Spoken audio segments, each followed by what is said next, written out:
Hi there, my name is Ana Mesa. I am the Lens Youth Initiative Program Manager at Rose Community Development, and I wanted to make this video just to explain to you a little bit more about what Lens Youth Initiative is and sort of what we are looking to do during this 2021 Youth Empowerment Series.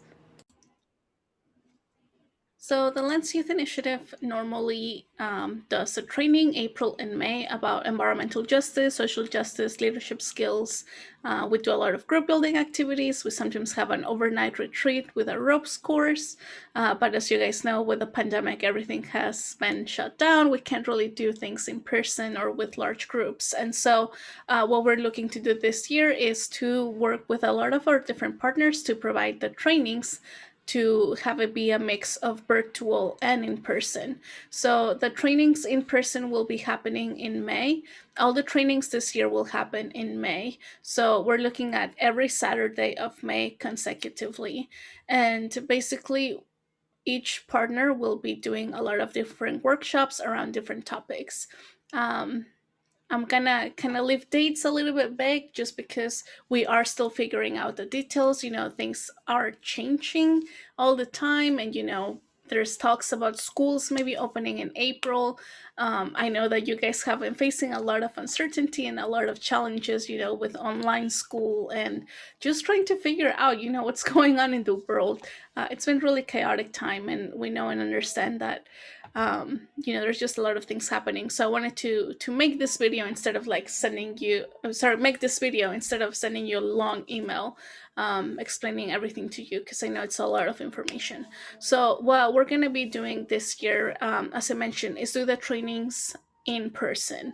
So we are looking into I'll probably be hosting like information sessions every once in a while, just to answer any questions that you guys might have. I know this video might not provide all the answers that you want to know. So um, we obviously want to make sure that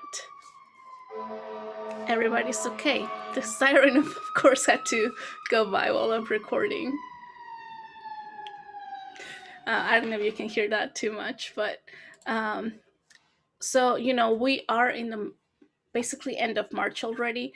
So I'm hoping to, you're always welcome to email me or call me or text me, so I can answer any additional questions you might have. So we're probably going to be doing like an info session online, probably like Saturday, May 1st. Just to make sure that we answer everything. Then we have May 4, 5, and 6 as three potential dates that you guys can choose from to do a tour of Leach Botanical Garden, because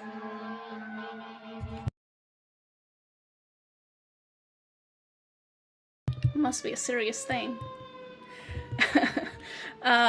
So because we are going to be doing the training at Leach Botanical Garden, and if you haven't been to Leach Botanical Garden, it's in Southeast Portland around 122nd and 122nd and Foster.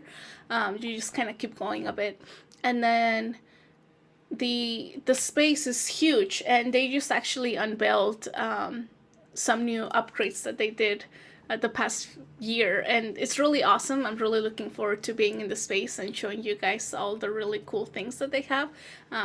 If you haven't been, or it's been a while, or you haven't seen the latest updates, we want to make sure everybody knows where they're going. So that's where we will be doing all the in-person trainings for this year's Youth Empowerment Series.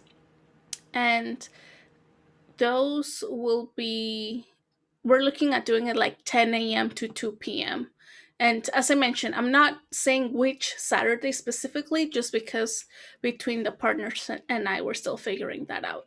And you might be wondering, like, what partners are you working with, or what are you talking about? So we are working with people from organizations in the community. So we have Green Lens, um, Portland Parks and Recreation, Johnson Creek Watershed Council, and Leach Botanical Gardens. So they will be doing the training and hosting different workshops around different topics those days that we meet in person. And obviously, we are going to be breaking into smaller groups just to make sure that everybody's safe, wearing face masks, all of that stuff. just so we can keep everybody safe and that everything goes as smoothly as possible. And then after, and in between, we'll also have things online so that we can still come together as a large group, get to know all the other people that are in the program, because once you get broken up into smaller groups, you'll be with those small groups for the full training, just to like we'll have like rotating stations basically. And then after you do the training, then you are eligible to apply for paid summer internships. And you can probably read my board over here that we have, right as of right now, we have roughly 21 positions available. I'm working with my partners to get some more. And, as things change, it might be that it actually ends up being less. I can't really say at this point just because internships won't be until June or, early July. And so it'll really vary and depend. We're trying to do the best that we can. So after you do that training, you'll have an application for the internship. So you'll have a description of all the positions that are available. You'll get to choose your top three choices. From your top three, we're going to be doing an interview. We're probably just going to do it virtual just to, make things go easier, faster, smoother, and keeping, staying safe. So we will be doing that in person. I mean, sorry, virtual interviews, virtual. And after the interviews are finished, then we'll place you in an internship. And then the internship will basically run from June to August, roughly. I don't want to give you specific dates just because, as I mentioned, things are changing. There might be some internships that end sooner or later. It just really depends on what site you are placed at. And I always get a lot of questions about like, what are the internships? How much do you get paid? What do you do? All of that stuff.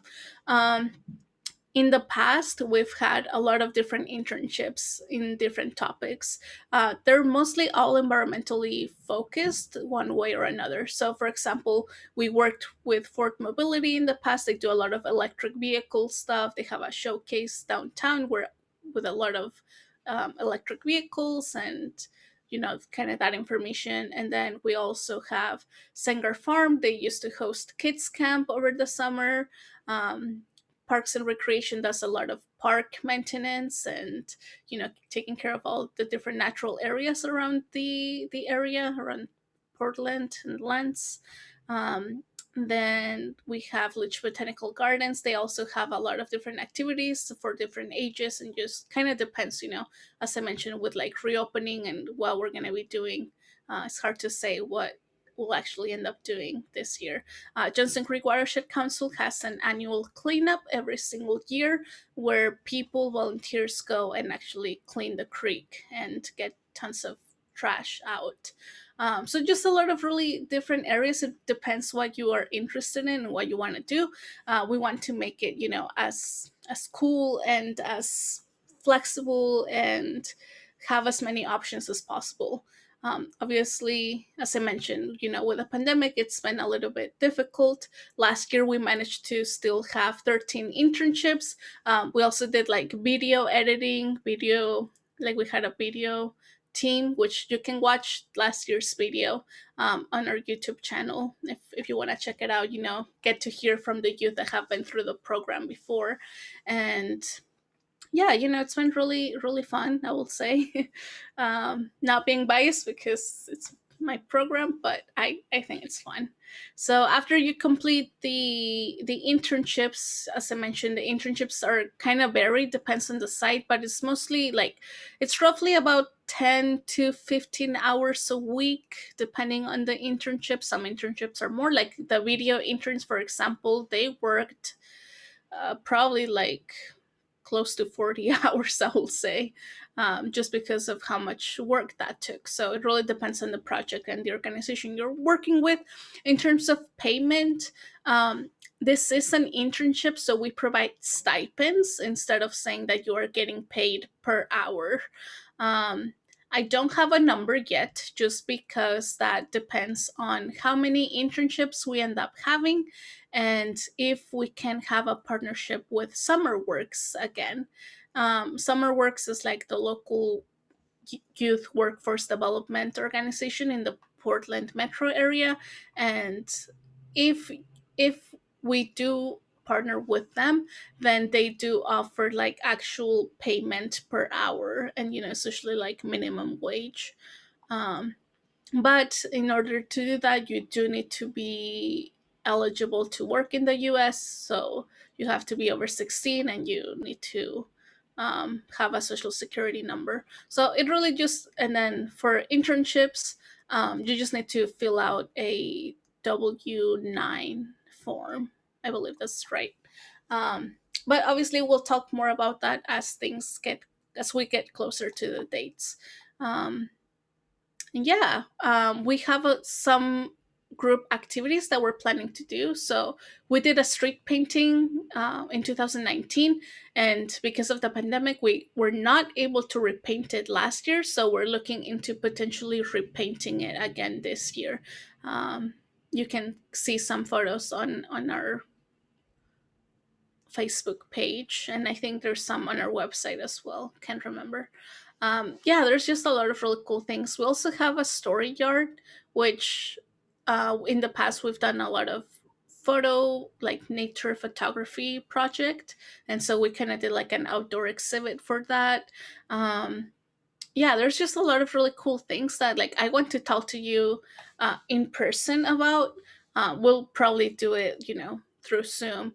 But yeah, those are kind of like the fun things that we get to do as a large group. So there's still things that you are doing with all your friends or all the people that went through the training. So it's not, once you start your internship, like we'll still have an opportunity to meet and get to build community with the other youth that are part of the program, and yeah, hopefully come together, do some really cool projects, and create change in our community.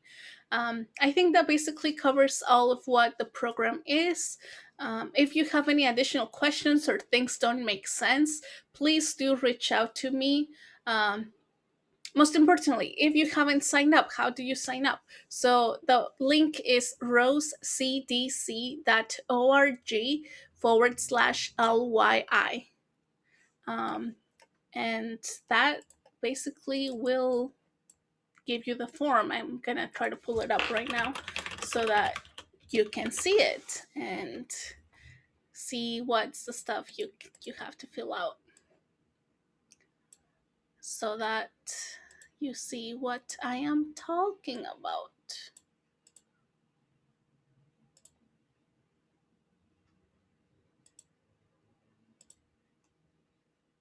So you can see this, rosecdc.org/LYI. It's really short and simple. Wanted to make it, really easy to remember. Um, and this is the website. You fill out this form. If you already filled it out, thank you for filling it out. If you haven't, please fill it out, because that's how I'm collecting the information. Because we are going to be doing it in person, the slots are limited, so I am prioritizing whoever signs up first. And if you and I'm gonna be sending you another form in the future, closer to May 1st, just to make sure that you are still interested, you still want to participate. And then after that, you'll get all the information through email about how to participate and how to continue being part of the program, if this sounds interesting.